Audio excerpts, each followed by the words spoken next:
How was the outreach orchestrated? We had early on, when I had gotten the green light from Dr. Thackey, the first call I made was to our mayor, Jane Boland, and said, this is an idea that I have. I just got the green light. How do you feel about this? And we talked at length about logistics and setup and what the resource allocation would mean and what kind of a burden it would place on our staff, as well as making sure that everybody understands the message. I worked with our team to locate the lists of individuals that we had already compiled early on during the coronavirus. And even before that, for hurricanes, we have a vulnerable population list.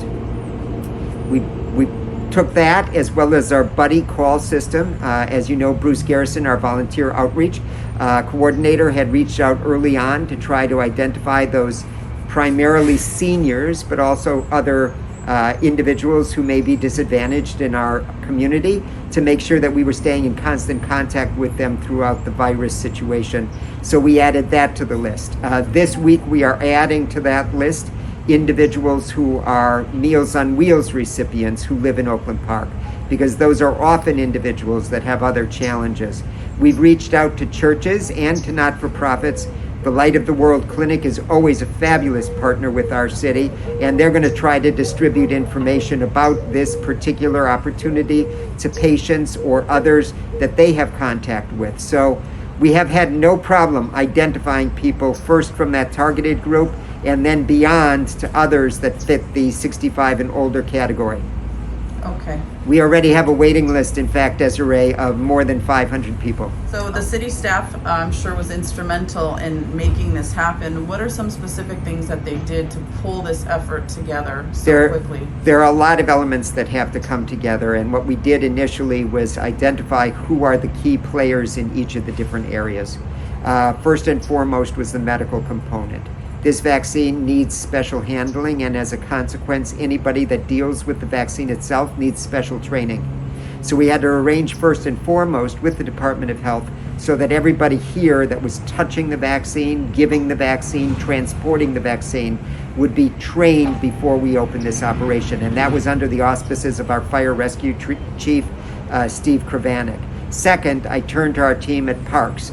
Chris Casal and Bridget Pierce have been wonderful in identifying a location here at Collins Community Center and setting up the operation to ensure that there was going to be flow and organization, and that all of the other issues, including the possibility of individuals who need transport, could be taken care of by the city. We are willing, and we have gone to senior citizens' homes and picked them up and brought them to this site and transported them back. So that's another component of this that had to be coordinated. And of course, as I referenced earlier, the call center has done wonderful work with us.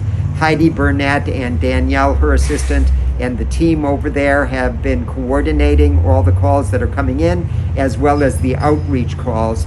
I have a new PIO in Shannon Vesna. She's coordinating all of the flyers that are being put together, letters that are being distributed, and a lot of the other public information that we can make sure people are aware of. The key about this site is that everybody remember that this is a closed pod. A pod means a point of distribution. We use it for any emergency situation. For example, if food were to be given out, that would be called a pod. In this case, it's vaccines. But the reality of this particular location makes it unique because it is not like the other larger sites throughout Broward. We are not intended to be a site by volume. Volume is really critical, and it's important that we all remember that the number one issue is to get those vaccines in arms. If we fail at that, then the coronavirus is only going to continue to spread. So that's not something that this site is set up for. This site is set up specifically for the purpose of getting that targeted audience protected, those seniors most in need. So we were set up at the very inception to take a limited number each day to make sure that they were well treated and taken care of, and that those that had special needs, such as the need for transportation, were going to be accommodated as well. Okay. What kind of feedback have you received from the community regarding the pod here in Oakland Park for distributing the vaccine? Yeah, so it's actually been really remarkable. Everyone has had an unbelievable experience. They've said that actually the customer service of all of it, from the person who does the intake, all the way from the waiting room to getting the actual vaccine to waiting afterwards, everyone was lovely, and that doesn't surprise me because our staff is really the best there is, and we really understand that, the residents come first. This is, for some people, they feel very relieved coming in the door. Some are very nervous. And so we're there to deal with them in any space that they're in. But we're just glad that they're here, that they're getting vaccinated, and that we're actually helping the most vulnerable of our vulnerable populations. Cool. Now, you've worked really closely with City Manager David Hebert on this effort. What can you tell us about it? Yeah, so let me start with, this would not have happened without David Hebert's work. There's just really no other way to say that. I was very frustrated. I've been on the mayor's calls for the county, and it's been very frustrating because we don't have any action plan. There is not a coordinated effort. We're certainly informed as mayors in the county about what's happening, but I'm not seeing coordination. And, I would call David and say, what are we going to do about this? How do I impact this? Do I need to write an article? What do I need to do? And, it's a sensitive subject when you're dealing with a pandemic and we don't know what to do. To just place the blame on the county isn't useful. So I kept saying, what can we do? And then David miraculously called me and said, I got through to Dr. Thackey. I've convinced her we are going to get our first set of vaccines, and we're going to do this slowly and quietly. And why would we do that? Well, one, we can't have everyone bum rush this site, right? But also, you have to learn how to scale this. So we had to practice. The first day was, okay, this is the logistics we created, but is it going to work in reality? And it has worked every single time. And I'm super proud of this effort. And I'm very grateful to Mr. Hebert for making it happen, because that's the reality, is he made this happen for us.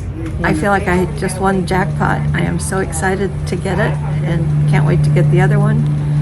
And it was a perfect experience. And I am so impressed with everybody that was here today. It was more organized than I ever expected, and everybody was so kind and explained everything right down to the details. It was wonderful. The call center is open Mondays through Fridays, 8 until 5. The telephone number is 954-630-4335. 954-630-4335. Call them. Let them know you have challenges with mobility or other factors, and we will do everything we can to prioritize you and get you in as quickly as possible. If you are not a vulnerable senior, but are a senior age 65 or older, we will get you on a wait list. We will try to get you in as quickly as possible. So better that we know about you, even if you need to be patient for a couple of weeks, than that we don't know about you at all. So continue to try to get those appointments at the other larger sites, but don't fail to touch base with us as well. The sooner you get in, the safer you'll be.